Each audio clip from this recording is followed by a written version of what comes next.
o Olímpio. Agora já estou a falar, já me estão a ouvir. Tudo Tá bom? bom, pois é. Tá Jorge aí, câmera fechada, Marco também, Gonçalo também, Marcos também está todo aqui mundo aí, conosco. abraços. Olá, Marcos, tudo bem? Tudo bem? Como vai? Boa tarde, tudo bem? Tudo bem, boa tarde. Olá a todos. Coisa boa. Que bom vê-los. Olá, Jorge. Tudo bom? Tudo bom? Que Ô, bom ver Jorge, vocês. Tudo bom. ótimo, com muito sol hoje, está ótimo. Hoje eu queria estar aí com vocês. Pois queria, mas Em não volta pode. de uma mesa, terminando Eu queria estar aí, no Brasil, aí juntinho a você. Pois é, no almoço, entendeu? Então, tomara que já chegue esse dia. Nossa, Para tá o ano demorando, vamos estar viu? todos juntos. Tá Se Deus quiser. A gente aqui está entrando, né, Adolfo, na segunda onda. Quer dizer, a gente nem terminou a primeira e já começou a segunda. Exatamente. Sim. Nós estamos quase no pico, provavelmente. Nós estamos no pico da segunda. Eu não sei se é o pico, se já chegámos, que ainda não chegamos ao pico.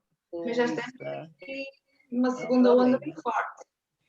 Mas estamos na expectativa da ciência, né, da medicina, de se conseguirem achar a vacina, né, e tomara que para a gente já está assim, eu quero vacina, todo esse jeito.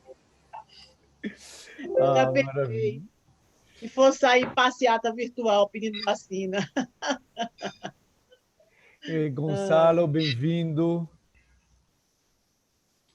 Chegou o Gonçalo também.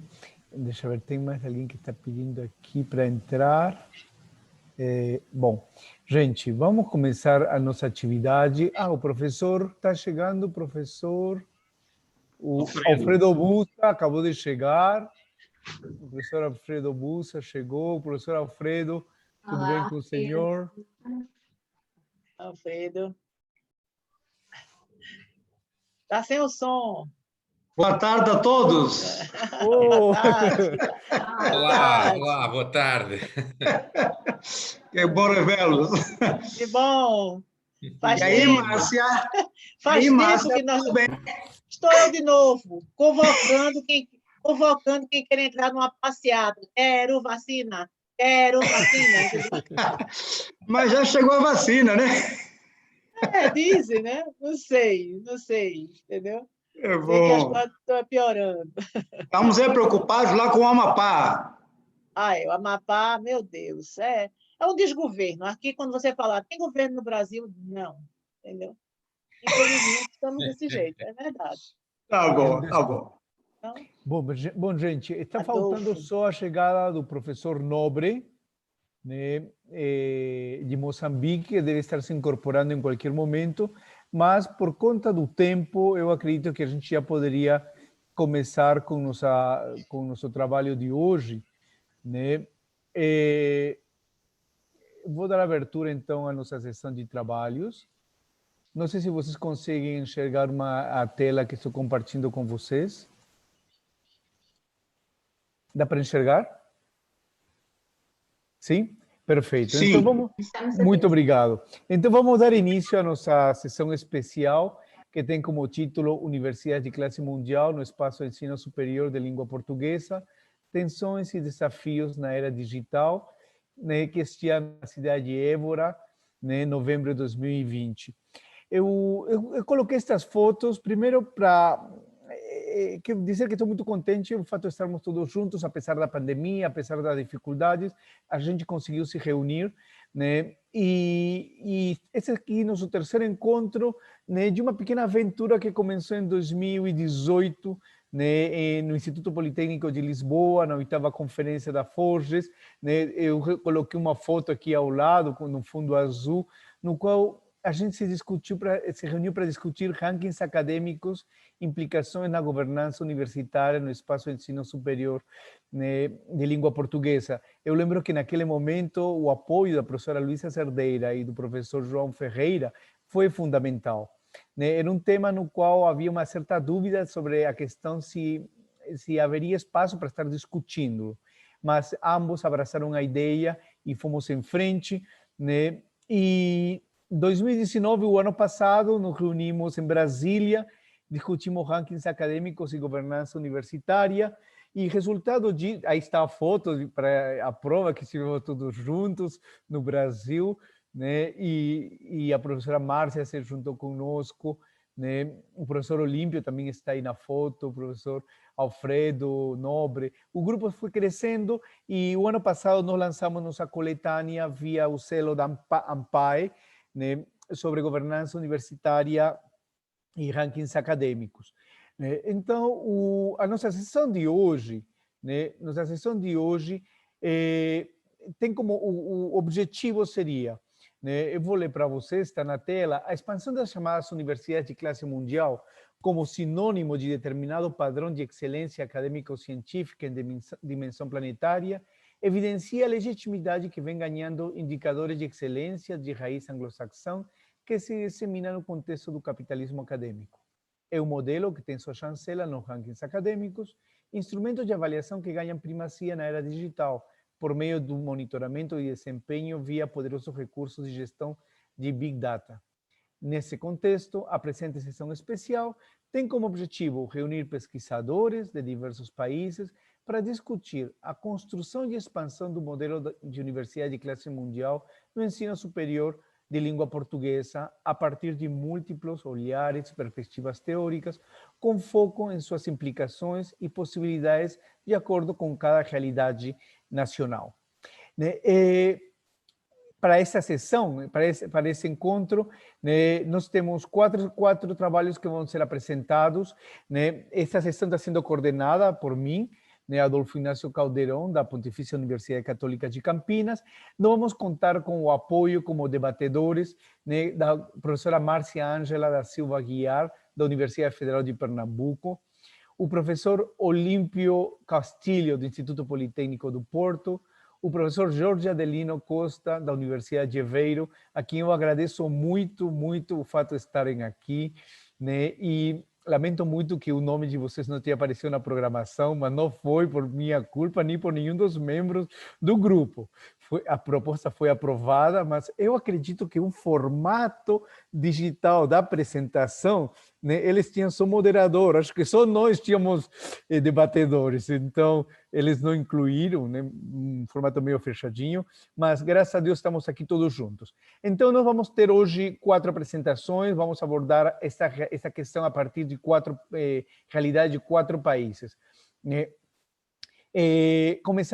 Hoje vai estar conosco, vai discutir o modelo de universidade de classe mundial à luz da realidade do ensino superior moçambicano, o professor Nobre Roque dos Santos, da Universidade de Zambeze, em Moçambique.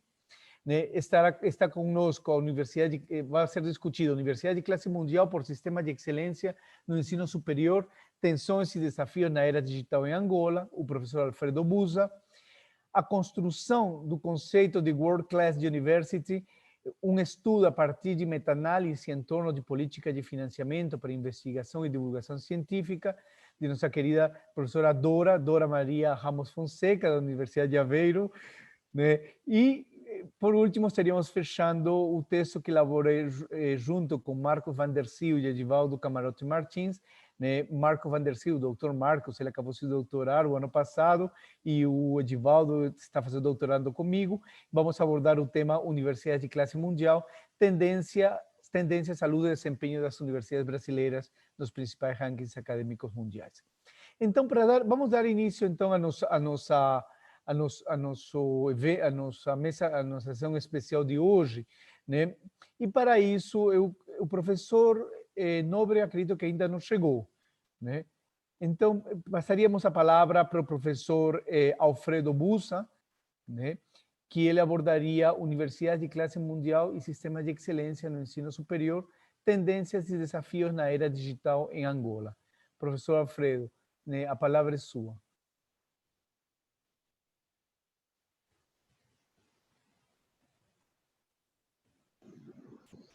Obrigado.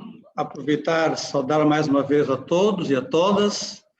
Este exercício que estamos no 3º ano fazendo, e que é sempre um exercício salutar, essa troca, essa interação que vai acontecendo. Dizer que Neste momento, eu estou, de certa forma, vinculado à Universidade Federal do Rio de Janeiro, onde estou fazendo um estágio pós-doutoramento em educação. Por isso que vem aí o FRJ Brasil. Tenho o privilégio e a oportunidade de trabalhar com o nosso orador da conferência passada, o professor Paulo Lemer. Então, ele está a supervisionar esse estágio pós-doutoramento, que é mais um desafio que nos propomos.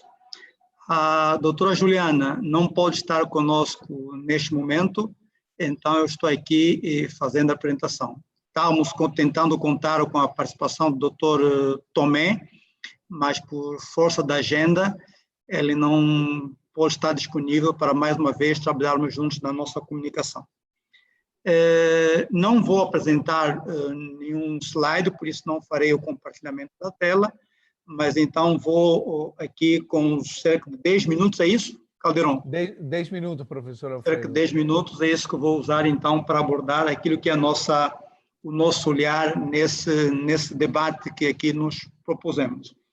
Bem, primeiro, quando analisarmos esse aspecto que estamos aqui a falar, de universidade de classe mundial versus sistema de excelência no ensino superior, tensões, desafios no nosso contexto em Angola, há no nosso contexto uma tendência de se pensar, e isso não retiramos nenhum mérito, que as universidades consideradas as tops, né, são aquelas que efetivamente devem ser consideradas do ponto de vista de qualidade de ensino. Há um olhar, um pensamento já de certa forma concebido nas nossas mentes, no nosso contexto. Bem, se são universidades tops, é porque têm um sistema de excelência. Então, todas as outras que, de certa forma, não fazem parte dessas universidades tops, que não têm esse sistema de excelência, são para serem colocadas de parte. Bem, olhando nesse cenário, olhando nesse sentido, diríamos então que as universidades angolanas e de outros países não teriam nenhum espaço para abordar a questão do ensino, do conhecimento, da pesquisa, porque finalmente não tem nenhuma representatividade no meio dessas instituições do top. E o nosso posicionamento é que não porque cada instituição, cada contexto, cada país tem a sua realidade, tem a sua forma de estar e de servir. Dificilmente nós teremos uma universidade como a Oxford, por exemplo, atuando em Angola, poder dar a formação em Angola. Aí se diria, então o ensino superior em Angola deixa de existir porque não tem as condições das melhores universidades do mundo?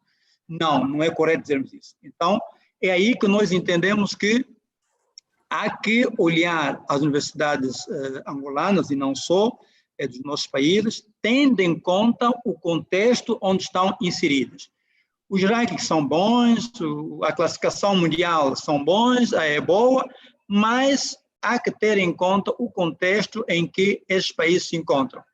Por exemplo, eu tenho uma experiência, penso que já falei isso uma vez, de ter me deslocado ao norte do Brasil e conhecer algumas universidades do interior do Amazonas que abordam a questão da educação de campo. E são criadas metodologias, formas de atuação que muitas vezes não estão identificadas com aquilo que é o nosso paradigma habitual, o nosso paradigma mundial, o paradigma de salas de aulas com aquelas condições que estamos habituados a conviver. Por esse olhar, entendemos, como já tínhamos defendido no artigo anterior, que a classificação que é feita para as instituições é importante, salutar, mas não deve ser a base fundamental. Por isso, nós nos remetemos à compreensão de que é necessário serem concebidos meios, pressupostos, condições, fundamentos que permitem fazer uma mensuração da qualidade das instituições, tendo em conta o seu contexto, tendo em conta a sua realidade. Esse é um aspecto que nós levantamos quando estamos a ver a questão das tensões que existem, ou seja, temos aqui um ponto de conflito entre aquilo que as pessoas concebem como deve ser o excelente e aquilo que o contexto local determina como a realidade que pode ser oferecida, que pode ser colocada à disposição do processo formativo de ensino superior. Nesse particular, entendemos nós que é preciso haver um diálogo entre os indicadores, os paradigmas, as exigências, os valores, os princípios que se trazem para a qualidade de excelência, né, nesse espaço, nessa tentativa de buscarmos a qualidade, com o contexto no qual as instituições estão inseridas. O segundo aspecto que trazemos, que nós analisamos nessa nossa análise, é que a partir desse choque, dessa necessidade de diálogo para que haja essa harmonia de compreensão, é importante então que os sistemas nacionais, obviamente, sejam melhorados, sejam trabalhados, sejam aperfeiçoados. Ainda hoje na mesa redonda abordamos sobre isso, quando se falou da utilização das TICs, das tecnologias de informação, o desafio da era digital, e foi colocada a questão do seguinte modo: como fica aqueles países onde a questão digital ainda se encontra atrasada? E um colega, um dos participantes, levantou a questão: como encarar a era digital quando temos, por exemplo, o Amapá, que está agora com 2 semanas sem luz elétrica? Os outros colocam a questão: como encarar a situação digital quando já temos uma certa desigualdade no acesso, né, aos meios de telecomunicação? Então, é preciso efetivamente que haja uma adequação tendo em conta os sistemas nacionais, porque os sistemas nacionais, de uma forma direta ou indireta, eles tenderão a ter aí uma harmonia, um nivelamento naquilo que é a condição dessas instituições que estão no mesmo cenário, no mesmo espaço. Obviamente aqui sem desprimor daquilo que é de mais excelente que existe. E aqui nós vamos cair naquilo que identificamos como sendo o privilegiar da excelência a partir do diálogo do local, do nacional, sistema nacional, olhando para aquilo que é o contexto mundial. Ou seja, o mundial, aquilo que é o paradigma mais avançado, é aquilo que a gente espera alcançar, é aquilo que a gente quer alcançar, mas temos o desafio de termos que adequar a nossa realidade, ao nosso contexto, para que possamos, então, alcançar a dimensão que se espera. Então, no modo geral, este é, num primeiro momento, aquilo que nós consideramos ser um dos maiores desafios que temos no nosso país, que é justamente estabelecermos um diálogo que valoriza os contextos, porque também dentro do país nós temos diferentes contextos, temos um contexto litoral que é bem diferente do contexto interior, um diálogo que valoriza os sistemas nacionais, porque é importante entendermos que existem sistemas nacionais, ainda que nós vivamos num mundo globalizado, num mundo, numa aldeia global, mas os sistemas nacionais, eles têm o seu motivo de existir e até a defesa da própria soberania será importante. E, finalmente, um diálogo que privilegia também a busca da excelência, daquilo que de mais excelente existe a nível mundial. No cômputo geral, prezados colegas, essa é a nossa intervenção, que faz parte daquilo que nós colocamos como um cenário para a nossa reflexão. Muito obrigado.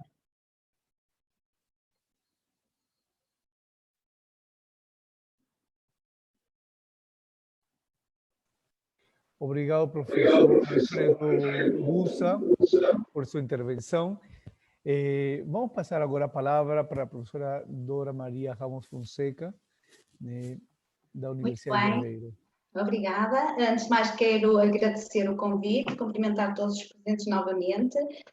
e dizer que estou muito contente em estar novamente aqui convosco neste espaço que é para mim um reforço das pontes para o desenvolvimento de projetos comuns. Eu queria compartilhar a tela porque o meu contributo é um pouco aqui o de problematização e como se trata de de um trabalho que é o resultante de uma reflexão de meta-análise, penso que seria importante que visualizassem o Rodolfo está a descompartilhar a tela, não é? Que é para eu poder compartilhar, é isso? Não é? Eu tenho que sair, é isso? Exato, tenho que descompartilhar a tela para eu poder agora compartilhar a minha. Como faço para descompartilhar? Uma boa pergunta. Em cima, Tá. onde tem aquela parte verde, você está atualizando a tela, diz Adolfo, em cima tem uma barrazinha verde, clica lá e vai dizer descompartilhar. Espera um pouquinho só. Ok, perfeito, desculpa. Nada. Agora... É o desafio das tecnologias. Mas estou aprendendo também. Agora vou eu tentar compartilhar... exemplos práticos. Ok, vamos ver se agora eu tenho permissão para poder compartilhar a minha, porque o que aqui está a dizer é que o anfitrião desativou o compartilhamento da tela do participante. Espera. Já pronto, já está agora. Compartilha. Tá bom agora? Não. Sim, agora acho que está novamente a sua. A minha de novo? Meu Deus. Não há problema. Nós estamos todos a aprender. Este é um espaço para isso também, não é? Sim, mas que este moderador é incompetente. Não. De novo, lá aqui em cima, stop share. E aparece. Eu agora deveria poder compartilhar a minha, mas não está acontecendo. Ok. Agora sim. Sim? Então, vou tentar compartilhar agora. É só porque, na verdade, exatamente, agora vai dar. Ai, que bom. Quase perco meu emprego de... Eu sei que temos pouco... Quase perco meu emprego de moderador. Nada disso.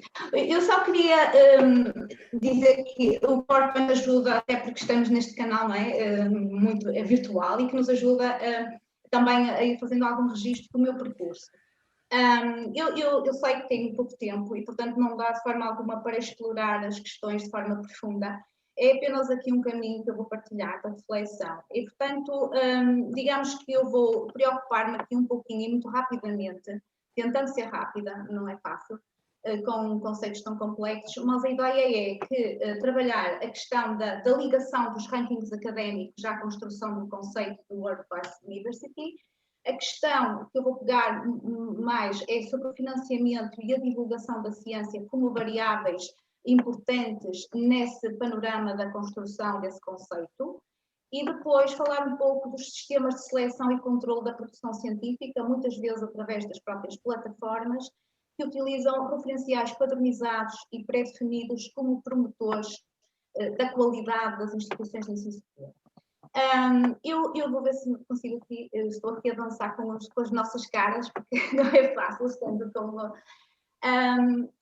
Há aqui um primeiro momento importante que é a questão de um enquadramento e que logo à partida nos remete para um processo de globalização económica em que a universidade vai aparecer subordinada à esfera económica.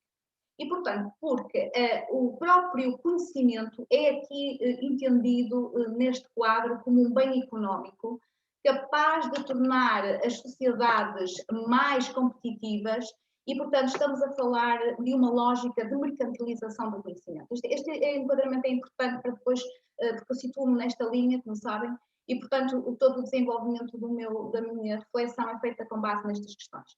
Portanto, a universidade assume-se então como um instrumento para a consolidação de um projeto societário capitalista neoliberal, apontado por inúmeros autores, e há aqui um slogan importantíssimo que o Licínio Lima lembra na sua última conferência, em 2018, que é a ideia de aprender para ganhar e conhecer para competir. E ele fala que há aqui uma subordinação cada vez mais presente da educação à economia e que tem em vista a flexibilidade e mobilidade dos trabalhadores através de investimentos reprodutivos e bem adaptados àquilo que são os quesitos da crise e das políticas de austeridade e também do ajustamento numa lógica estratégica e de trabalho para um capital humano, um capital imaterial, incluindo aqui o conhecimento e a inovação, as patentes e a propriedade intelectual. Referindo-se então não só ao conhecimento propriamente dito, de forma mais funcional, mas também à própria investigação. E há 3 princípios de gestão para as instituições de ensino superior que estão muito presentes e que são apontados por alguns autores, nomeadamente 2 autores brasileiros, dos quais eu gosto muito, Luís Dourado e João Oliveira, mas muitos outros falam nestes 3 princípios que estão, no fundo, são a base da própria gestão das universidades na contemporaneidade. Uma é a questão da aposta na flexibilização, outra na competitividade e na avaliação. Estes serão os 3 pilares para a gestão na contemporaneidade. Podemos dizer porquê, etc., mas não há tempo. Depois, mais tarde, podemos, noutros espaços, falar sobre isto. Pegando na flexibilização, a grande aposta que se pretende é diversificar. Diversificar nas ligações institucionais, entre públicas e privadas, mas também nas próprias formas ou formatos institucionais. Tornar mais flexível, muito na linha do mercado. Depois, a ideia de um processo de financiamento, portanto, como é que isto se faz? Numa lógica com a tónica na racionalização, esta é um pouco a justificação, na otimização dos recursos públicos, na aposta nas parcerias público-privadas e na abertura ao mercado, ao campo empresarial, de modo a aproximar a universidade a um modelo de empresa prestadora de serviços. Então temos aqui também na linha, e reforçando, seguindo aí muito a linha do Licínio Lima, que é, no fundo, a mesma questão, responder às exigências vocacionais, portanto este é o discurso da justificação deste posicionamento, de empregabilidade, de qualificação da força do trabalho, tendo em vista a modernização e a competitividade económica. Portanto, estas forças perceberam que a universidade é, neste momento, um bem precioso para o desenvolvimento das nações e na competição entre elas. As instituições de ensino superior receberam, quando falamos na competitividade, receberam o designado choque de mercado. Este choque de mercado, que é também apontado já por alguns autores, que remete para a mercantilização da educação, da investigação, numa lógica de competitividade, mas não tão saudável assim, é uma competitividade mercantil, e o ensino superior passa então nesta lógica a ser orientado e estruturado por essas mesmas leis. E pelos interesses dos empresários e de outros agentes políticos que estão interessados na área do ensino e da investigação. Só a título de exemplo, isto passa-se a uma escala transnacional, nacional e local. E há um estudo bem recente, 2020, publicado há dias, pelo Luís Carvalho e pela Sofia Viseu, muito interessante, que nos remetem para estas movimentações destas entidades, mesmo no nosso país, em que congregam estas 3 forças, a económica, a política e a académica. E depois podemos explorar isto mais um pouco no debate.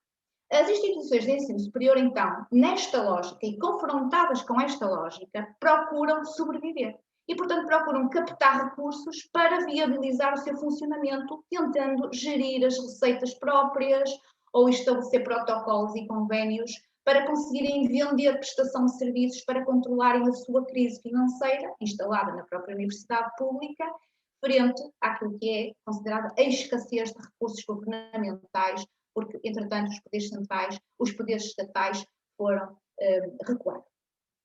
Segundo Boaventura Sousa Santos, em 2004, repare-se, em 2004 dizia: acontecendo isto, este é o primeiro nível de mercantilização. Depois estamos com o outro pilar, a avaliação. E a avaliação remete-nos forçosamente para os rankings, mas já lá vamos. A avaliação é o dispositivo central para que estas lógicas competitivas e flexíveis, de que falamos há pouco, tenham sucesso. E então, a mensurabilidade de resultados, a verificação da qualidade, reparem que está em tal porque é uma qualidade que é construída por essas entidades. A verificação da qualidade dos produtos produzidos na educação e na investigação. Tenham em conta os referenciais produzidos externamente às próprias instituições de ensino superior e aceleram os próprios mecanismos de competitividade. Através de quê? De dispositivos de publicitação e consequente hierarquização que induzem ou não a atratividade em relação ao produto. Portanto, os rankings funcionam como estes dispositivos que hierarquizam, segundo esta verificação de qualidade construída e considerada naturalizada e que induzem ou não se vai produzir atratividade em relação àquela própria produto daquela própria universidade. Duas ideias centrais para continuarmos um pouquinho mais, se eu tiver algum tempinho mais. Uma é que estamos perante duas conclusões importantes, muito faladas já por vários autores, que é a educação, o conhecimento e a aprendizagem já não são mais realidades extraeconómicas. São antes instrumentos técnico-racionais e que levam a esta vantagem competitiva no contexto da rivalidade dominante entre continentes, nações, regiões, organizações, todos vistos como agentes económicos cuja produtividade depende da aplicação efetiva do conhecimento. Agora foi falar. A lógica económica, custo-benefício, induz, então, forçosamente, alterações substantivas na agenda da educação superior, trazendo prejuízos à investigação e ao desenvolvimento tecnológico. Portanto, reparem que eu estou falando em alguns autores, mas são vários autores que eu daqui a pouco já refiro, mas o Diogo Becci também tem falado muito nesta questão dentro do Brasil. World Class University, o conceito. Então, quais seriam as instituições que teriam esta medalha? Aquelas que assumem os requisitos no campo da flexibilidade, da competitividade e com bons resultados na avaliação, que são expressos em rankings internacionais, que é uma avaliação padronizada à escala global e promovida por estas entidades designadas por muitos por think tanks e que têm aqui presentes, congregam aqui, como eu disse, membros da área de política, da área académica e da área económica. E, portanto, pretendem que o seu discurso construído tenha credibilidade e legitimidade junto a vários níveis também. Portanto, temos aqui, então, a ideia de que a construção deste conceito está ligada aos rankings académicos, numa lógica de competitividade que induz a análise da qualidade a partir dos tais referenciais construídos em rede. E esta questão da rede, eu vou voltar no final a falar que é mesmo muito importante quanto a mim, que eu gostaria que ficasse, uma das ideias que eu gostaria. Então temos aqui um pensamento que está completamente naturalizado, integrado nos nossos pensamentos, que é esta lógica, segundo o que eu tenho vindo a referir, induz o desenvolvimento organizacional, atrai mais financiamentos, promove melhores resultados na investigação, favorece o desenvolvimento de processos de internacionalização e contribui para o maior desenvolvimento dos processos de ensino-aprendizagem e de uma eficaz transferibilidade de conhecimento para a sociedade. Portanto, esta é a ideia que subjaz a esta construção. Não vou, evidentemente, falar agora de todos estes autores, só dizer o seguinte. Onde é que eu me situo, então? Numa visão crítica, naturalmente, como já tenho vindo a revelar, as instituições de ensino superior, nesta lógica, procuram então analisar as suas vantagens competitivas na concorrência. E o que é que eles pretendem? Melhores estudantes e mais avultados financiamentos, constituindo então aqui os rankings a chave, não é? Para que consigam fazer esse caminho decisório para a atribuição do carimbo World Class University. Então, há aqui um aspecto que eu considero também muito, muito importante, que é este, e que se refere à questão dos rankings como instrumentos que exercem a sua regulação via governança baseada no benchmarking, promovendo a competitividade entre as próprias universidades públicas e difundindo o modelo de universidade de classe mundial. Vários autores vêm falando ou vêm alertando de que esta tendência aprofunda a diferenciação institucional e também o fortalecimento de concepções de universidade e ciência cada vez mais pragmáticas. Fica a nota de algumas ideias. Agora, na retinha final, prometo, queria só relembrar aqui alguns aspectos para chegar à ideia que eu gostaria que ficasse aqui, é central. O caso dos rankings e a sua influência nesta construção. Das conclusões dos estudos realizados, percebemos o quê? Que há uma ampliação de modelos de internacionalização fundados nas universidades que têm melhor desempenho nos rankings. Depois temos uma utilização dos rankings para o desenvolvimento de políticas públicas, ou seja, os atores que tomam decisões utilizam essa informação dos rankings para desenvolver as suas políticas, quer ao nível nacional, por exemplo, quer ao nível dentro da própria universidade. Depois há aqui, naturalmente, também um estímulo às publicações científicas em periódicos internacionais que são valorizadas pelos rankings. E, por fim, aqui, um surgimento de condicionantes de financiamento público e privado relacionado com o posicionamento das próprias universidades e das suas classificações. Não vou entrar aqui na questão das grandes críticas, que todos já sabemos, que os rankings medem em especial a produtividade da investigação, com em especial ênfase nas ciências duras ou naturais, e que isso depois vai ter, por exemplo, repercussões na própria investigação, mas vou passar àquilo que me parece mais importante. Os rankings têm 3 grandes objetivos, segundo alguns autores. Um é estarem orientados para a captação de estudantes nacionais e internacionais. Outro é dar matéria para que sejam formuladas políticas públicas por parte dos governos e pelas instituições de ensino superior. E por outro é ajudar as próprias instituições de ensino superior a desenharem as suas dinâmicas e a desenvolverem estratégias de ação para chegarem a conseguir o tal carimbo que me refiro de World Class University. De entre muitas questões que eu gostaria de referir, há aqui 3 conclusões que os estudos nos dizem. Relativamente aos estudantes, os estudos dizem que quem tem mais capital económico e cultural é que conseguirá aceder à universidade de classe mundial. E são as elites económicas e culturais que conseguem mais facilmente sobreviver no espaço competitivo. Isto a resposta ao primeiro. Depois, em relação à questão das políticas de financiamento.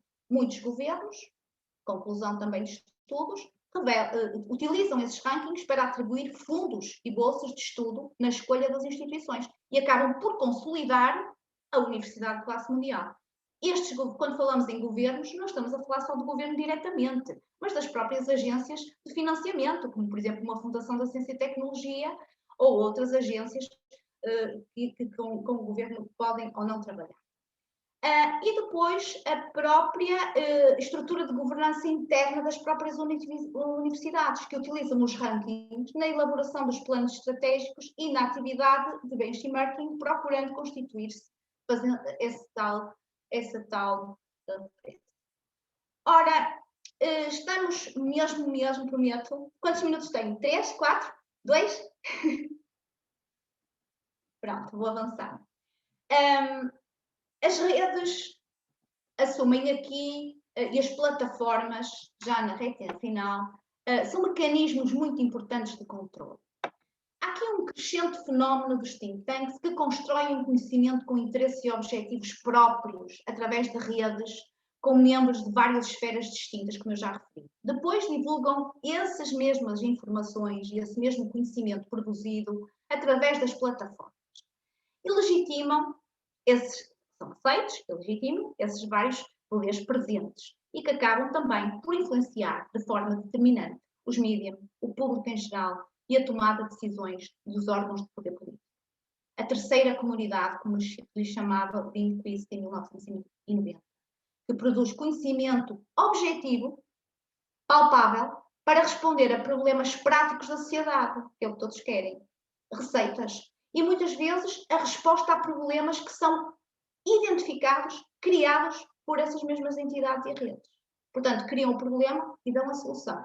Este é um aspecto muito discutido na esfera académica que trata destas questões e que explora estas questões. Então, um dos aspectos mais importantes referido por Luís Carvalho e Sofia Viseu recentemente num trabalho. Estas redes consolidam-se e expandem-se através de conferências, protocolos, calls para a investigação ou para a divulgação científica. E essas próprias estratégias vão determinar as áreas e os temas específicos a investigar e as próprias formas de publicitação. Esta criação de determinados referenciais determina o que é, para quem e como se investiga, e o que é, para quem e como se publicita a investigação. As regras são definidas pelos expertos que, através da concessão ou não de financiamentos, aprisionam os atores e as instituições. Eu não vou desenvolver mais isto, vou passar para aqui. Encerramos. Ok. Então, um dos problemas é quando a universidade aceita, integra no seu funcionamento, adere a esse referencial, na senda de se tornar uma instituição com este carinho. E estamos perante um quadro que pode influenciar as construções discursivas e as próprias ações das próprias instituições e dos atores, como Stefan Boll referia, contexto de discurso, contexto de influência e contexto de produção de texto. E aqui temos a universidade, estamos mesmo no último slide. A universidade prisioneira, completamente prisioneira, nesta lógica, nesta teia, integrou a rede, está prisioneira nesta entidade que é subjetiva, que é ambígua, não é? Que tem os poderes representados, económico, político e académico, alguns académicos, e que vai influenciar diretamente a universidade, esta universidade que pretende ter este carinho, e vai influenciar as políticas de financiamento e a publicitação da investigação científica, que ao mesmo tempo interfere novamente na universidade, e por outro lado, monitoriza os processos segundo referenciais pré-definidos, rankings e outros mecanismos, como plataforma de dados, as tais protocolos, as tais escalas de impacto, as revistas, enfim, tudo isso, e torna a pressionar a universidade. E a universidade fica prisioneira na própria lógica em que entrou. E então termino aqui. É um pensamento final. A universidade que passa por um processo de clara metamorfose institucional, ao ser alocada no setor da prestação de serviços e ao mesmo tempo que passa a ser entendida não mais como uma instituição historicamente autónoma em relação ao Estado e ao mercado, mas agora é uma organização social heterónoma, resultando em novas formas de adequação ao mercado, constituindo-se, segundo Schauer, uma universidade operacional, voltada para si mesma enquanto estrutura de gestão e de arbitragem de contratos. Mas, como veríamos, diz o autor, isso não significa um retorno a si, mas antes uma perda de si mesma. E termino aqui, desculpem se me excedi um pouco no tempo, mas é muito difícil falar em poucos minutos algo que é tão complexo, mas que evidentemente não cabe aqui. É só mesmo uma reflexão e uma problematização conjunta. Dora, muito obrigado pela sua apresentação. Vamos passar agora a palavra para o professor, o doutor Nobre, que já está aqui conosco. Adolfo, eu estou a mudar da sala. Eu posso apresentar depois do próximo orador? Perfeito. Ok. Então, a seguir ao próximo, eu apresento. Ok. Bom, bem. Então, o próximo orador vou ser eu. A minha fala está bastante relacionada. Talvez poderiam, por favor, monitorar meu tempo, embora estou monitorando aqui. Estou trabalhando com base de 10 a 15 minutos. Bom,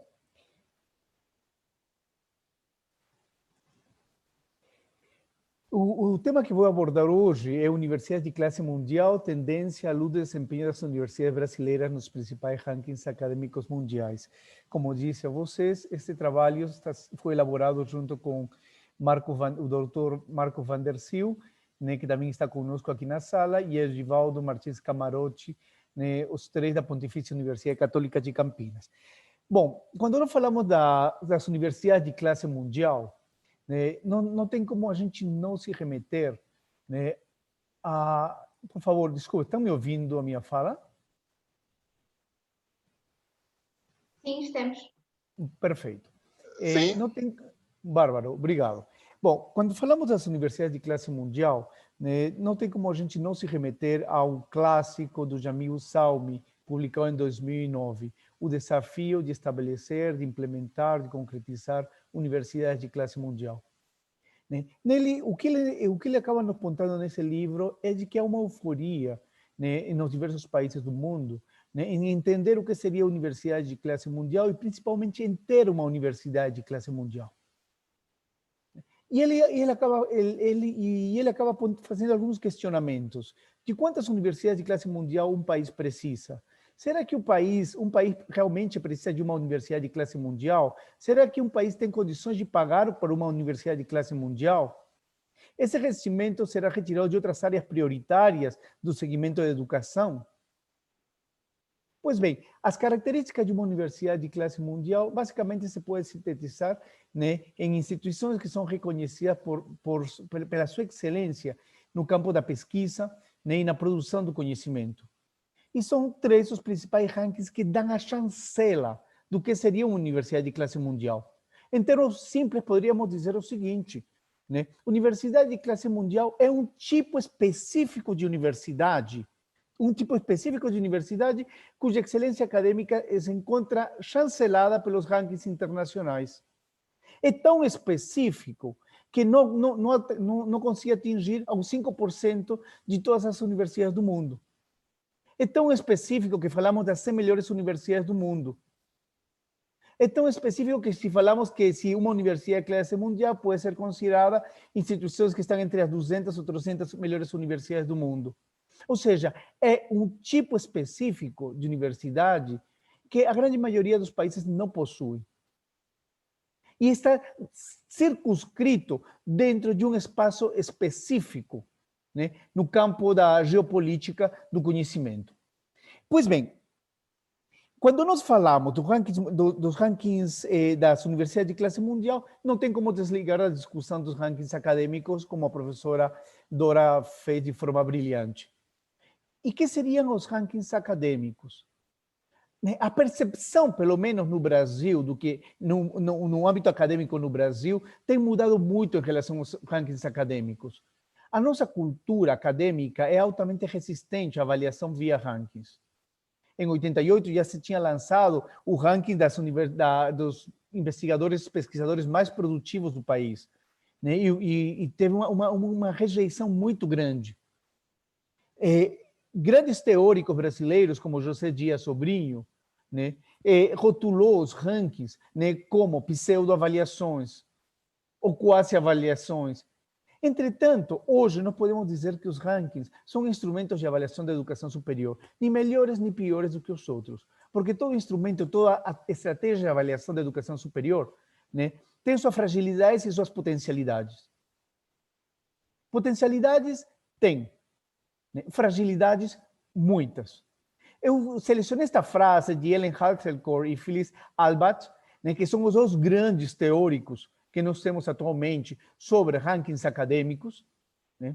E o que eles nos questionam, e basicamente a literatura questiona, né, basicamente são os tipos de indicadores que são utilizados, né, os discursos ideológicos que se encontram por trás. Mas se a gente vê, né, os rankings acadêmicos, principalmente os grandes acadêmicos internacionais, né, o grande ponto de fragilidade é a avaliação do ensino e aprendizagem. São rankings predominantemente que trabalham com dados objetivos, focados na pesquisa científica. Nós temos diversos tipos de rankings. O ranking Xangai é o ranking mais elitista de todos, trabalha essencialmente com dados objetivos. Já o ranking QS acaba entrando elementos subjetivos, como percepção por pares do mundo acadêmico, e também percepção de mercado. Já o ranking V, não, trabalha com percepção por pares. Mas, enfim, são os 3 rankings mundiais que acabam dando essa chancela, né, de universidade de classe mundial. Embora não saibamos que existem a disseminação, a expansão dos rankings, né, tem se dado tanto em âmbito local, nacional, regionais, quanto internacionais, globais. No espaço de língua portuguesa, né, com exceção do Brasil, né? Não existe, a maioria dos países não possuem rankings próprios, rankings nacionais. Não faz parte da nossa cultura o ranqueamento. Não faz parte. Entretanto, o poder dos rankings acadêmicos é muito grande e sua legitimação vem se dando num contexto muito específico. E aqui é onde eu gostaria de chamar a atenção, né? O que nós temos por trás de tudo isto não é nada mais de uma discussão sobre geopolítica do conhecimento. Geopolítica do conhecimento, né? Por exemplo, né, o Salmi nos fala, olha, para construir uma universidade de classe mundial, né, se pode elevar a categoria de universidade de classe mundial um pequeno número de universidades que já existem, se podem fusar universidades existentes, né, para potencializá-las e aspirar a ter uma universidade de classe mundial, ou se pode começar uma universidade de zero. Entretanto, estamos falando de um tipo muito específico de universidade, né? Não estamos falando de um modelo que não dá para generalizar. Não dá para dizer que é um modelo que se pode universalizar. Pelo contrário, e ele tem um papel clave, muito importante dentro de um contexto claro, que é a geopolítica do conhecimento, né? E principalmente, né, a economia do conhecimento. O capitalismo acadêmico, o conceito de capitalismo acadêmico de raízes anglo-saxãs, né, tem como ponto de referência principal todo o processo de restrição financeira e transferência do financiamento das instituições públicas para a sociedade, para o mercado, que se deu principalmente nos países do mundo anglo-saxão, no Reino Unido.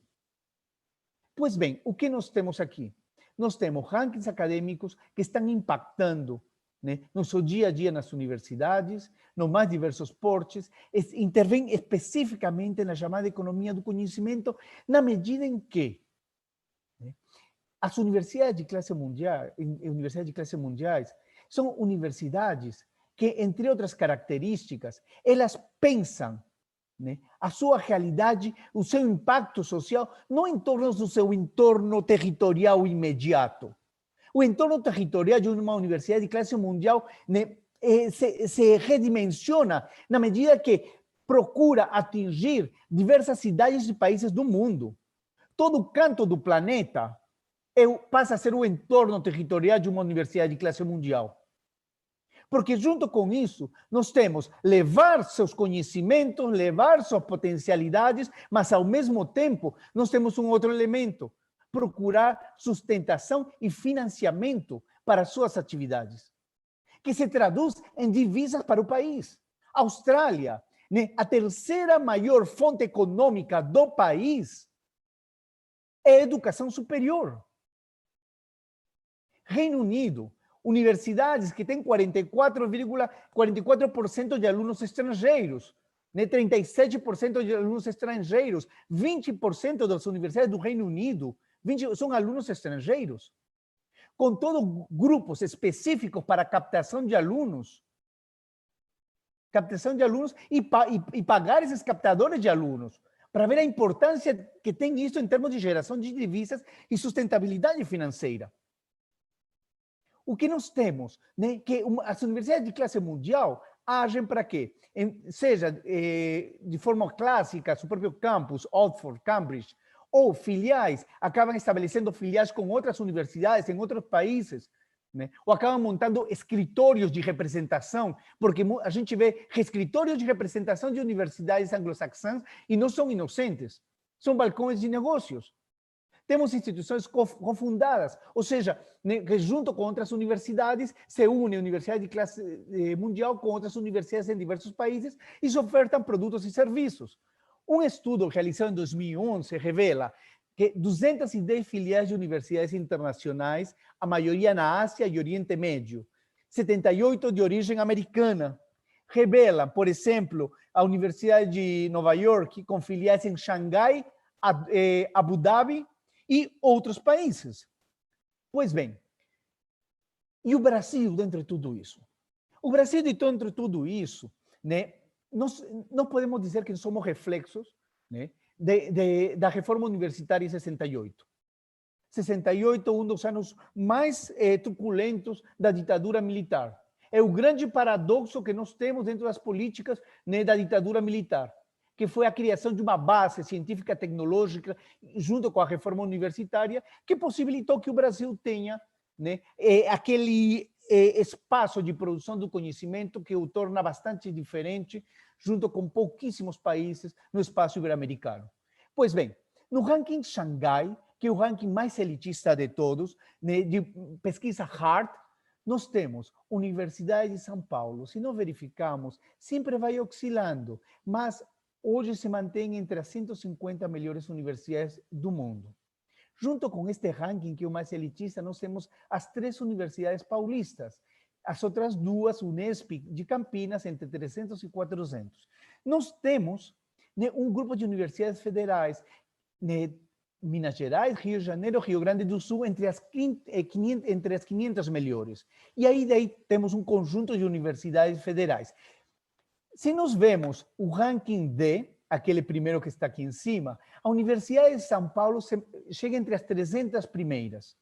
Se nós vemos, o ranking D tem um componente, que é um outro componente, que é a percepção por pares, ou seja, o reconhecimento internacional dos pares, né? Temos um grupo de universidades, Campinas, entre 400, mas reparem aí que a Estadual Paulista, que no ranking mais hard, que é ranking Xangai, está entre as 3 primeiras, entre o grupo de 300 e 400, aqui cai para o 800. Interpretação, a percepção. Já o QS, ele trabalha com percepção de pares e percepção de mercado. E veja que aqui aparece um grupo de universidades no grupo das 500, né, que são a Pontifícia Universidade Católica de Rio de Janeiro e Pontifícia Universidade Católica de São Paulo. Tenho 2 minutos e meio para finalizar. Eu acredito que o Brasil, né, diferente de outros países, tem um conjunto de universidades, que poderíamos chamar de 5 ou 6 universidades, que demonstraram ter um potencial ou possuem o selo, a chancela de estar entre as 500 melhores universidades do mundo e, sem dúvida alguma, são universidades com grande destaque em Iberoamérica. Entretanto, a cultura de trazer alunos do exterior não faz parte da nossa cultura, né? As universidades federais brasileiras, de acordo com notícia do Estado de São Paulo, mal tem 1% de intercambistas estrangeiros. Nós temos algumas raridades. As novas universidades criadas na última década, né, a Universidade Federal de Integração Latino-Americana, a Universidade de Integração de Lusofonia, tem percentuais que chamam a atenção, né?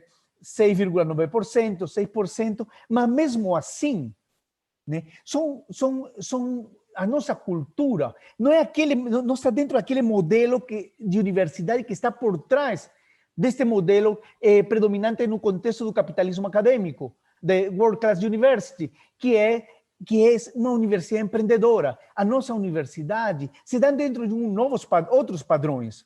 A pergunta é, né, se o Brasil tem universidades com o selo de qualidade de universidade de classe mundial, a pergunta é: será que a Universidade do Brasil deveria ter uma atitude mais, talvez, proativa, a meu modo de ver, né, de redimensionar, né, seu entorno territorial e passar a pensar como uma universidade de classe mundial, de pensar, né, no seu entorno territorial, que seria a Iberoamérica? Ou seja, criar filiais, levar seu conhecimento, sua expertise em saúde, engenharia e tantos conhecimentos com universidades cofundadas? Será que a nossa universidade deveria partir para esse novo conceito, talvez, de responsabilidade social, que é levar o melhor que tem de si para além das suas barreiras? Eu acredito, já chegaram uns 15 minutos. Por mim, eu fico falando mais 15 minutos aqui. Mas eu preciso finalizar. Eu acredito que os desafios estão postos. Entretanto, o que eu vejo é o seguinte: universidade de classe mundial, pensar universidade de classe mundial, né, está relacionado com o modelo de gestão universitária, com os valores e as concepções de universidade que existem, mas principalmente é uma discussão para poucos. Não é uma discussão que dá para generalizar-se para todo um sistema de educação superior, no qual o Brasil, concretamente, né? De toda a Iberoamérica, América Latina, somos o país que temos a maior dificuldade de ampliar o acesso à educação superior. Isso está no plano de metas do Plano Nacional de Educação, mas a gente não atinge. Então, eu acredito que esta discussão é uma discussão importante, mas é uma discussão que se dá no âmbito da geopolítica do conhecimento. Que lugar vai ser o nosso dentro da geopolítica do conhecimento?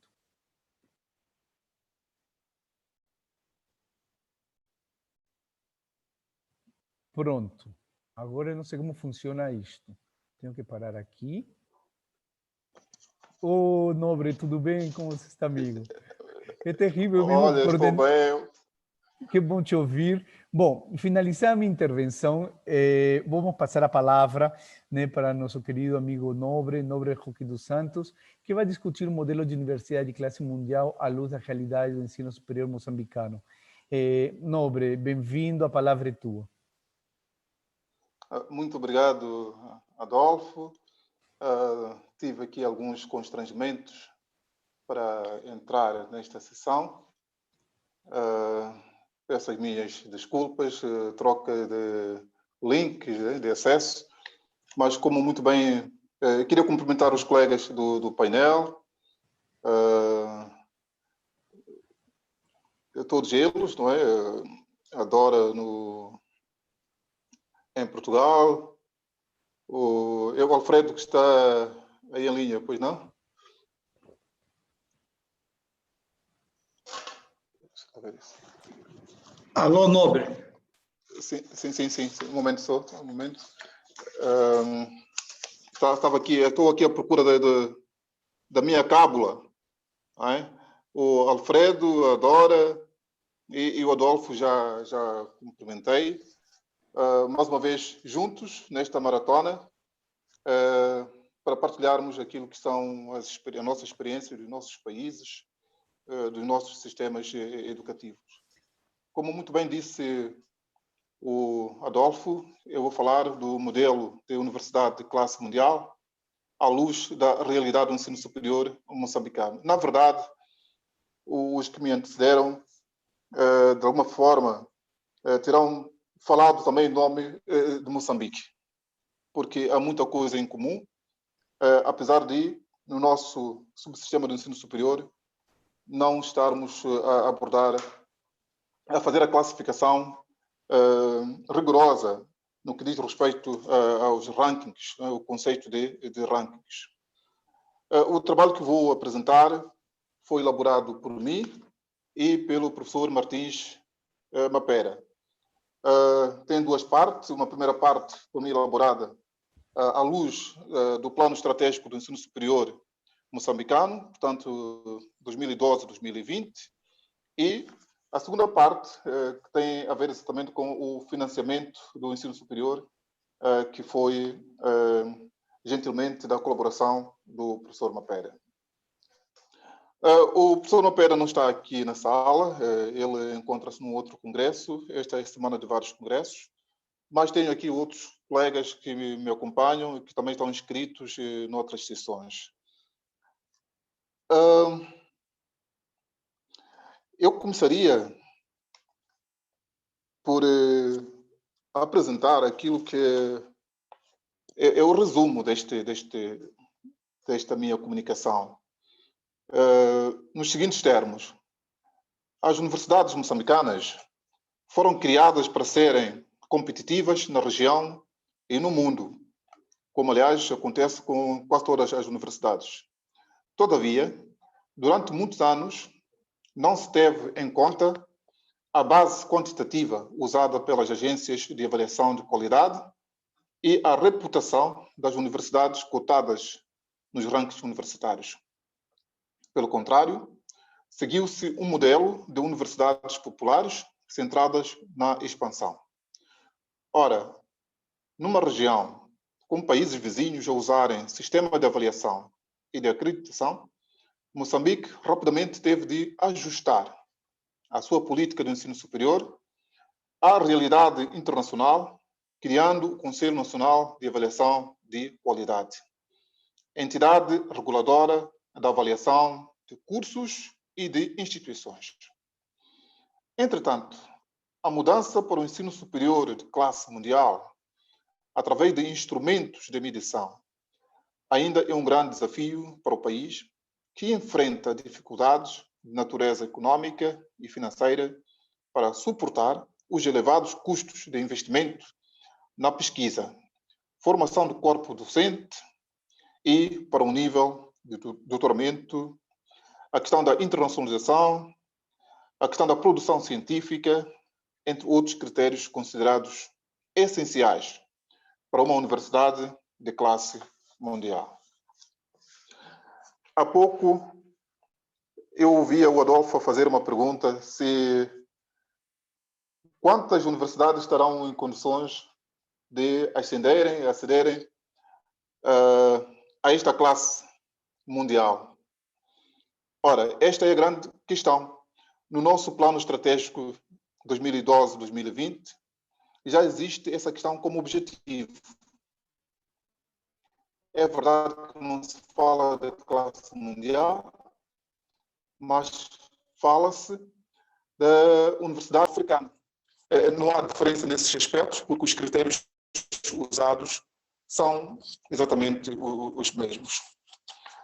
E nesse plano estratégico 2012-2020, são colocados qualidade, expansão e acesso. Este é um pilar. O outro pilar tem a ver com questões de gestão e democraticidade. O terceiro pilar tem a ver com financiamento e infraestruturas. O quarto, a questão da governação, regulação e fiscalização. O quinto, ensino, investigação, serviços e ações transversais. E, finalmente, a questão da internacionalização e integração regional. Esses são os pilares que depois são desenvolvidos no plano estratégico do ensino superior. Por uma questão de tempo, eu vou, de forma aleatória, escolher alguns pilares e vou dissertando à medida do possível. Vou falar aqui da questão da qualidade, expansão e acesso, cingindo a minha intervenção na questão da expansão. Por que a questão da expansão? E exatamente porque no nosso plano econômico, plano estratégico do ensino superior, a expansão aparece como uma força. Como uma força. Durante muitos anos, em Moçambique, nós tivemos uma universidade baseada em Maputo, antigo Lourenço Marques. A partir dos meados da década de 80, exatamente 85, por aí, a 89, passámos a ter mais uma universidade, mas sediada na zona centro de Moçambique. Aliás, surgiram logo duas no centro, não é? Para além da Universidade Pedagógica, surgiu a Universidade Católica. E esta situação prolongou-se durante muitos anos, em que as pessoas, por exemplo, do norte de Moçambique, tinham que viajar para a capital a fim de terem acesso ao ensino superior. Outros tantos deslocavam-se para o centro de Moçambique. Então, elegeu-se a expansão como um objetivo estratégico.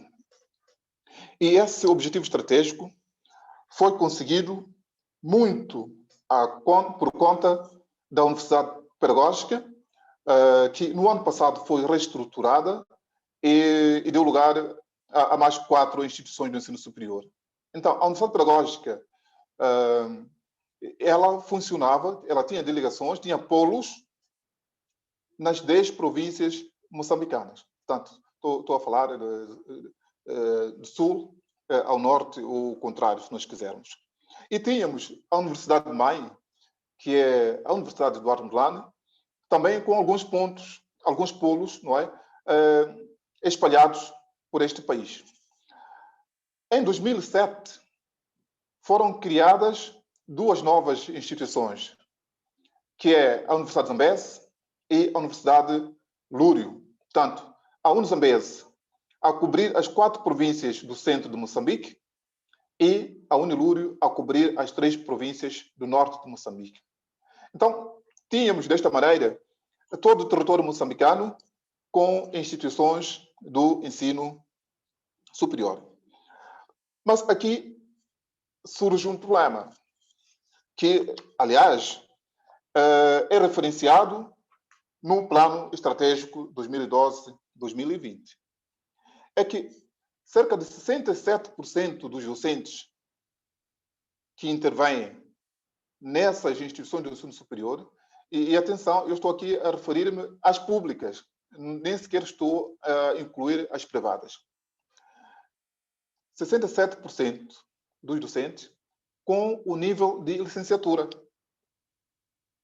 Então, aqui está uma grande questão. Como que se pode atingir o nível de universidade de classe mundial, sabendo que um dos critérios é exatamente que essas universidades de classe mundial devem possuir docentes com nível de doutoramento. E se nós estamos aqui a fazer referência aos docentes com nível de licenciatura, facilmente podemos imaginar o trabalho científico. Eu não diria se existe ou não existe, mas podemos rapidamente, nós estamos nas academias há muito tempo, podemos rapidamente imaginar que o trabalho científico é bastante reduzido, não é? Nas instituições de ensino superior moçambicanas. Nesse plano estratégico do ensino superior, vejam que é um plano bastante ambicioso e moderno, porque é um plano que mostra que há um conhecimento, há um saber de todos nós, aqui em Moçambique, daquilo que temos que fazer nas nossas instituições de ensino superior, de modo a que elas possam ombrear com outras internacionalmente. O que é que se diz? Por exemplo, diz-se que até 2020, portanto, este ano, era importante que o corpo docente fosse preparado para ministrar, fazer aulas à distância ou aulas online. Está planificado isto desde 2012. Em termos percentuais, dizia-se que 25% do total do corpo docente devia, pelo menos, ser capacitado, ter formação em tecnologia de informação e comunicação, de modo a poder fazer aulas online ou aulas à distância. Aqui andamos um pouco com sorte.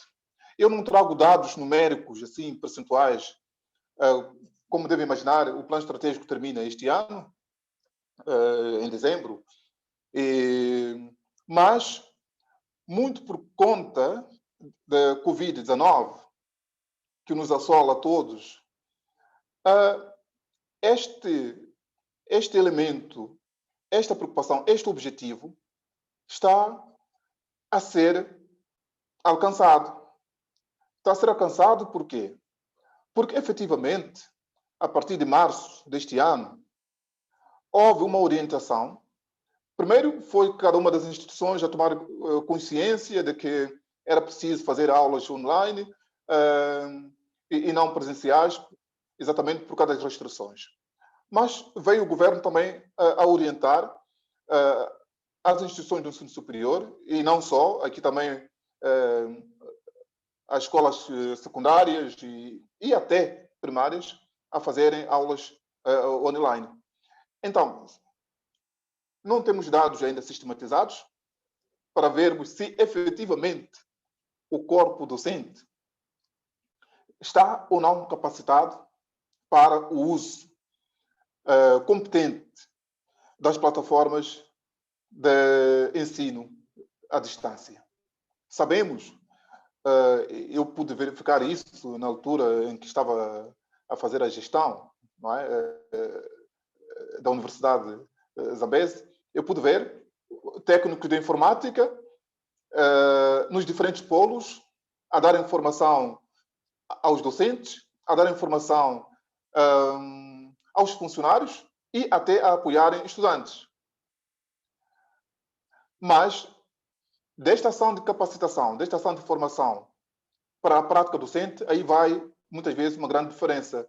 Por quê? Porque nós sabemos que muitos de nós, por questão de hábitos que nós fomos criando ao longo do tempo, de termos os alunos na nossa sala de aula, de termos contato direto, presencial com os nossos estudantes, resistimos a essas mudanças, resistimos a essas orientações e hoje eu tenho visto comentários nos grupos de WhatsApp dos docentes, muitos frustrados. Frustrados porque muitas instituições do ensino superior não dotaram apenas de uma plataforma, liberalizaram. Até o WhatsApp estão a ser usados para esse tipo de aulas.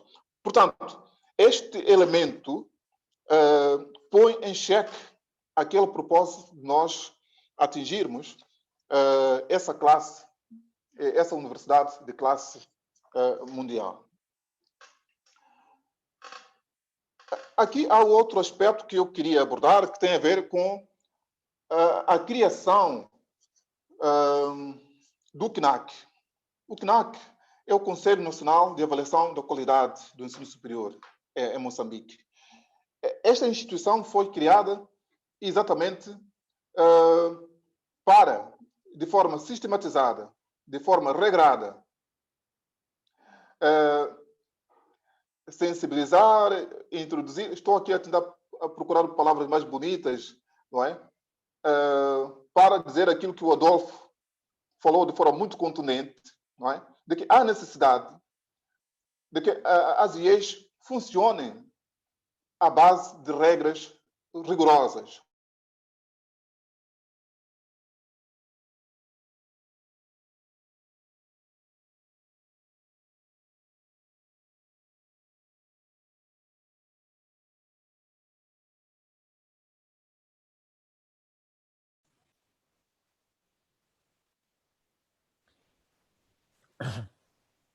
Parece que o professor Nobre está com problema na rede. Acho que ele caiu. Caiu, né? Ele desligou o microfone. É. Ou não? Ou caiu? Ele voltou de novo. Caiu. Aqui. Vamos dar um minutinho a ver se ele consegue voltar. Por favor.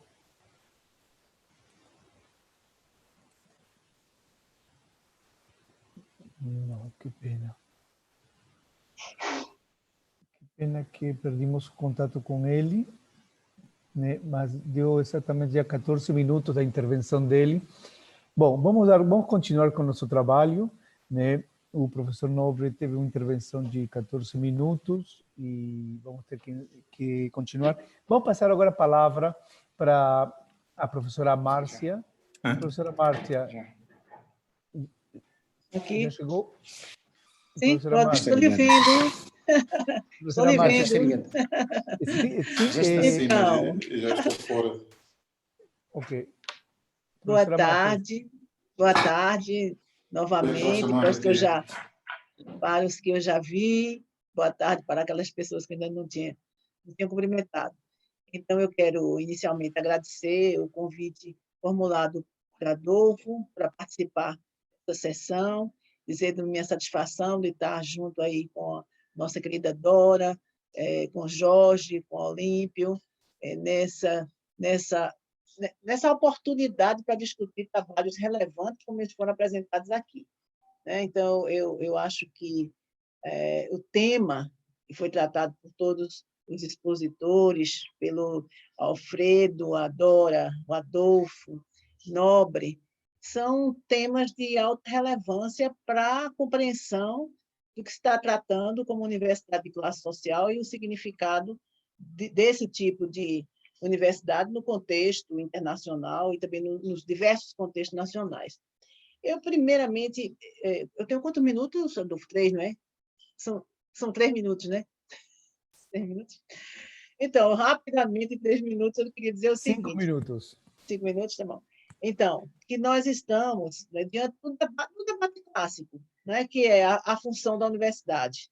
Então, se consideramos a função da universidade uma função social e, ao seu lado, a questão também da autonomia, do saber, o compromisso com o conhecimento científico e não ter uma subordinação do ponto de vista econômico, então nós podemos, né, analisar de forma muito crítica, como aqui foi feito, acho que todos vocês colocaram essa questão dessa subordinação que existe dentro do contexto nacional com relação a essa globalização econômica, principalmente, e que tem uma vinculação das universidades no sentido de, nesse contexto, e eu acho que é da geopolítica mesmo, sabe, Adolfo? Eu acho que a geopolítica do conhecimento, como você bem colocou, talvez já seja uma consequência dessa geopolítica que você tem uma divisão internacional que se reflete na própria organização e como é que se situa cada universidade nesse contexto.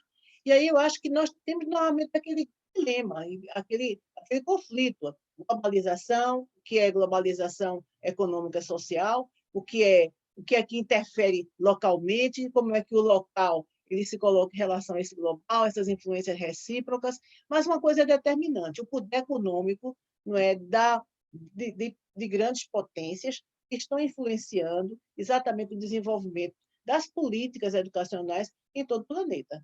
No momento que se tem um poder de estabelecer rankings mundiais, então, e que tem uma propagação desses rankings, essa ideia do ranking, que vai se projetar efetivamente em termos da gestão, vai se projetar em termos da avaliação, e, de repente, apesar de a maioria das universidades não estar pensando ou se definindo como em busca de se tornar uma universidade de classe mundial, ela recebe esse impacto, porque começa a ser orientada por padrões que efetivamente são padrões que elaborou, são padrões que o próprio país discutiu mediante as suas instituições. Então, seguindo padrões que são de ordem internacional. Acho que aqui no Brasil a gente tem isso, a gente se debate com relação a esses padrões de avaliação, mas nós temos uma influência muito grande, porque está diretamente vinculado à capacidade que tem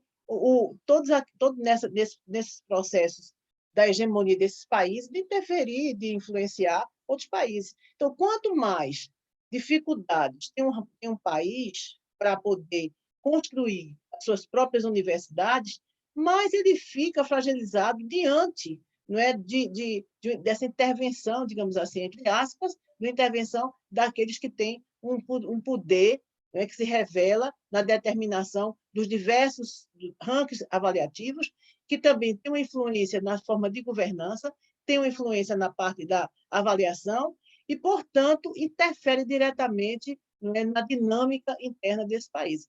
Eu acho que todos os trabalhos, eu acho que eles sinalizavam para essas questões.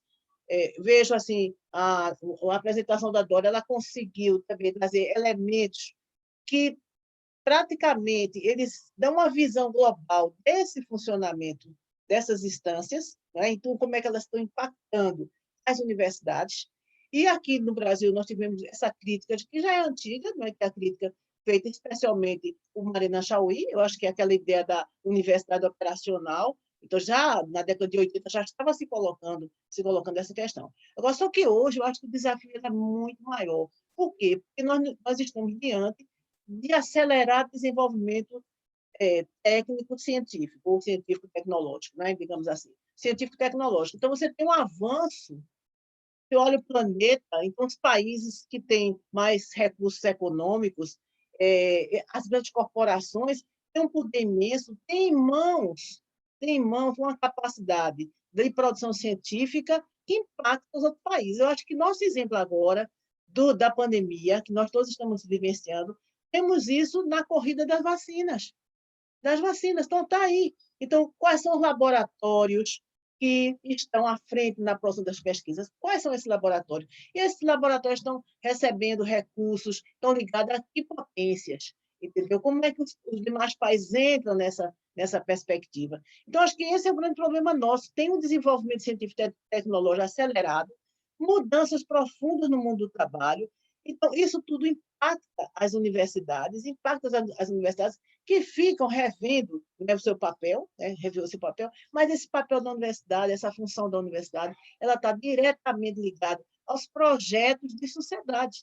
Então, aí não dá para desvincular. Se o projeto, né, de sociedade, a própria forma como se apresenta no contexto mundial é de subordinação, então, claro que as universidades vão ser subordinadas diretamente a esses rankings internacionais, vai ficar, porque é uma política de Estado, né? Ou de ausência de Estado, às vezes, e não algo que se dá de forma simplesmente no âmbito das universidades. E na hora que você tem, por exemplo, recursos. Então, isso se trata de uma política de Estado. Aqui no Brasil, os cortes de estudo passam com o atual governo. Tem cortes de recursos na área científica e tecnológica. Então, o que isso representa para a universidade? A universidade vai fazer um esforço para se adaptar a essa situação. E ela perde o quê? Autonomia. Porque no momento que ela tem que ficar voltada para a sua subsistência, procurar meios, ela é forçada a captar recursos externos. Então, você tem aí, é afetada a gestão acadêmica, a gestão administrativa das universidades, que é afetado realmente seus processos de ensino-aprendizagem, a sua relação com outras universidades. Então, eu acho que é todo esse, digamos assim, é um conjunto de fatores que eles estão diretamente entrelaçados, mas eles estão dentro dessa geopolítica que nós estamos vivenciando nesse conjunto dos países. Eu acho que meus 5 minutos já foram. Eu quero só dizer assim que foi um grande prazer ouvi-los a todos. Estou muito atenta e gostaria de receber todos os papers depois, para uma análise mais adequada. Muito obrigada. Obrigado, professora. A senhora aproveitou muito, mas muito bem seu tempo. Vamos passar agora a palavra para o professor Olímpio Castilho, do Instituto Politécnico do Porto. Professor Olímpio, fique à vontade, temos 5 minutos para ouvi-lo. Ouvir seus comentários. Eu consigo ser sintético. Mas a professora Márcia conseguiu. Eu consegui. Não é difícil depois de, enfim, das intervenções que já aqui foram produzidas e principalmente da intervenção dos palestrantes. Eu rapidamente agradeço naturalmente ao professor Adolfo Inácio Caldeirão, mais uma vez me ter convidado para dizer aqui breves palavras. Este tema, enfim, ele é tão amplo porque, em bom rigor, nós podíamos fazer uma conferência só a falar disto, não é? E das suas implicações. Eu tomei aqui nota de algumas palavras que, de alguma maneira, estão interrelacionadas. Para além da questão que colocou, que o professor Adolfo Inácio colocou, que é, será que um país precisa de uma universidade de classe mundial?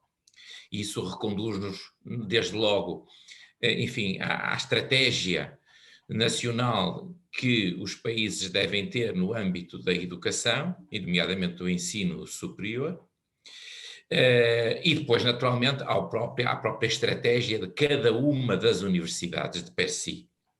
Mas depois ouvimos aqui falar de mercantilização do conhecimento, de princípios de gestão. E claro, era inevitável, dos rankings, porque no fundo, de facto, para o bem ou para o mal, são os rankings que vão nos dizendo se uma universidade é ou não é de classe mundial, muito em função da posição que assume.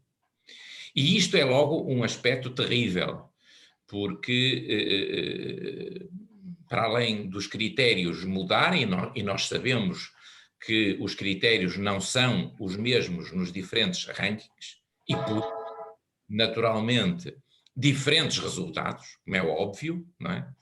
Muitas vezes, por trás de todos esses números, verdadeiramente não está uma melhor investigação, um melhor ensino, enfim, uma melhor transferência do conhecimento.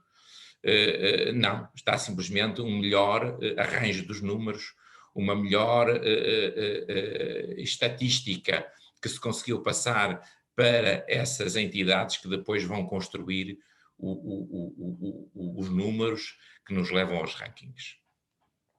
E, portanto, de facto, definir a partir dos rankings se uma universidade é ou não é de classe mundial é terrível, mas é a realidade, é a realidade.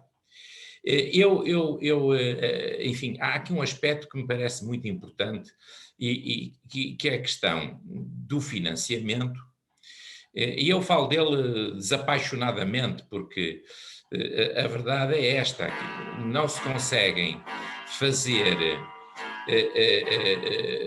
não se conseguem atingir objetivos sem meios.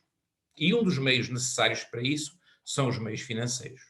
Eu só consigo contratar os melhores docentes, os melhores professores, se tiver dinheiro para lhes pagar.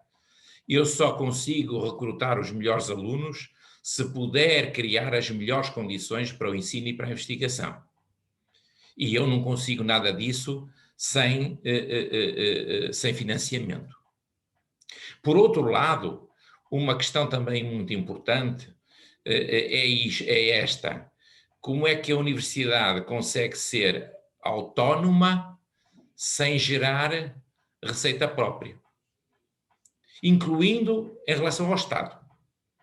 Porque quando uma universidade, por exemplo, sendo pública, está dependente do financiamento do Estado, ela de alguma maneira está presa a uma entidade, entre aspas, que lhe garante o seu financiamento. Portanto, ela não é completamente autónoma. Ela pode ser autónoma na designação dos seus representantes, mas depois não é autónoma na elaboração do seu plano estratégico, se quiserem, no seu desempenho. Basta que o Estado ou o Governo acabe por não lhe atribuir as verbas que inicialmente tinha prometido. Portanto, tudo isto reconduz-nos a algo de muito importante, que é qualquer universidade, para ser verdadeiramente autónoma, para depender apenas de si, ela tem que obter meios de financiamento próprios. De outra maneira, ela vai estar sempre dependente de alguém, seja público, seja privado. Por outro lado, ela tem que definir o caminho que quer trilhar. E agora deixem-me dizer-lhe o seguinte: e esse caminho, eu diria, o destino é o infinito. Será onde ela conseguir chegar, dentro dos objetivos que ela própria traça para si própria e dentro do contexto em que está inserida e que não pode ser, não pode, obviamente, abstrair disso. Bom, já se esgotaram os 5 minutos e eu tentei ser o mais sintético possível. No fundo, fazendo o quê? Tirando mais algumas reflexões para cima da mesa.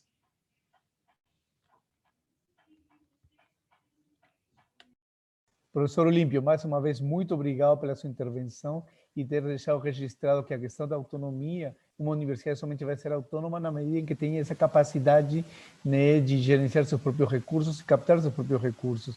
Até lá, a universidade sempre vai estar refém de alguém. Vamos passar para finalizar a palavra ao professor Dr. Jorge Costa, Adelino Costa. Jorge, a palavra é contigo. Muito obrigado por ter vindo. Obrigado Adolfo, obrigado colegas. É com todo gosto que aqui estou, depois no ano passado assistir às vossas falas em Brasília, no encontro da Forge, e ter também comentado. É com todo gosto que aqui estou. Eu também não quero demorar muito, porque está a iniciar-se a Assembleia Geral da Forge, e portanto, como faço parte dessa Assembleia, portanto tenho que também ir.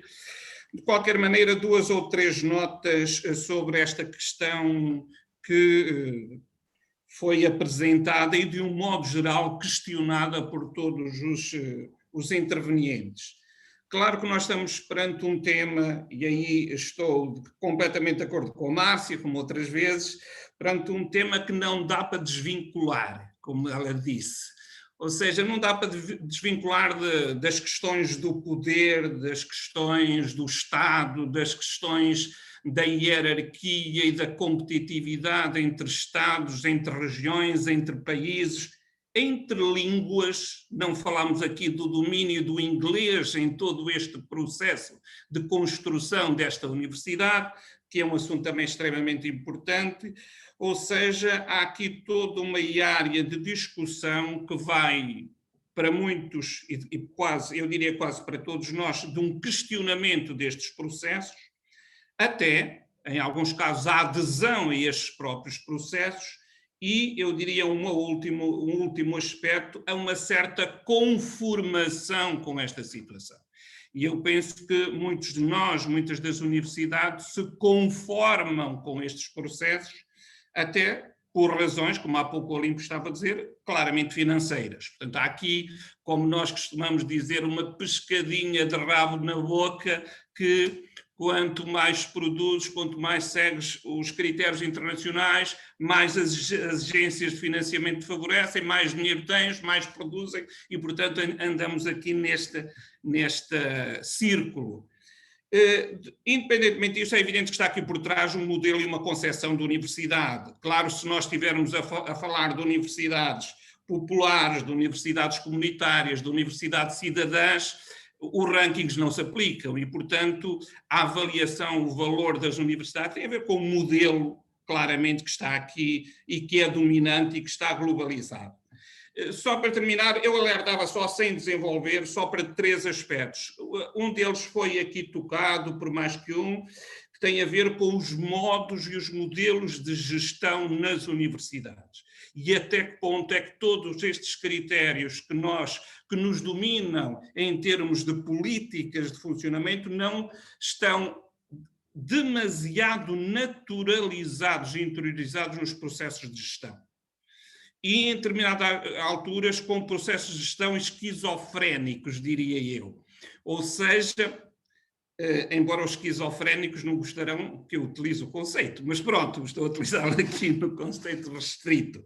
Ou seja, em determinada altura, nós pedimos aos professores e aos docentes que lecionem, deem aulas, e esse é o seu objetivo, mas quando os avaliamos, queremos investigação, publicações, papers, e portanto há aqui um modo de funcionamento muito questionável. Um segundo aspecto, que é um caso curioso, tem a ver com o papel dessas agências de acreditação e de rankings. Há pouco tempo, uma dessas agências que nos avalia e que vos avalia, que avalia as várias universidades, nomeadamente a Universidade de Aveiro, propôs-nos formação para bons desempenhos no ranking. Ou seja, a própria agência de acreditação veio propor, mediante custos, mediante um financiamento e um pagamento, naturalmente, para, digamos assim, nós nos prepararmos para o ranking deles, o que é extremamente interessante em termos de modelo. Um outro aspecto, e é o último, quero terminar, que acho que é importante explorarmos e explorarem, tem a ver com o processo de associação de universidades, nomeadamente na Europa. Eu, inicialmente, no meu fundo do ecrã, tinha só a Universidade de Aveiro e depois, mais tarde, fui buscar-vos uma sigla para colocar aqui que chama SEIU, que é o Consórcio de Universidades Europeias Inovadoras. Ou seja, a Universidade de Aveiro, neste momento, é uma universidade europeia que se candidatou a um programa da União Europeia para criar universidades europeias e que ganhou com outras 12 universidades e temos um consórcio, temos uma universidade europeia. Ou seja, há aqui um fenómeno também em vários locais de associação. Não estou a dizer que a Universidade de Aveiro é melhor ou pior, portanto está neste consórcio, mas há esta intenção de associar as grandes universidades, as universidades de topo, com determinadas características, à criação de universidades de elite, digamos assim, europeias. Isto é um outro fenómeno. Claro que os critérios que estão na base destas decisões são os critérios que vocês definiram, do rankings, da qualidade, da avaliação, da excelência, do topo, etc. Mas eu tenho mais que fazer e vocês também, de modo que fico aqui. Muito obrigado pela oportunidade a todos. Professor Jorge, muitíssimo obrigado.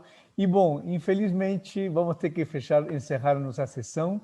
Né? Agradecer a todos. Bom, nosso grupo ainda vai se manter em contato. né? Eu vou acrescentar o professor Olímpio, a professora Márcia, o professor Jorge, para a gente também já pensar a edição da nossa próxima coletânea, né? Envolvendo também outros parceiros que publicaram textos a respeito do tema, né? E antes de fechar, eu pediria, se vocês puderem ligar suas câmeras, né? E olhar para a sua câmera para tirar uma foto, coisa que fica registrado, porque a gente tem registro de todos os nossos encontros, é o terceiro.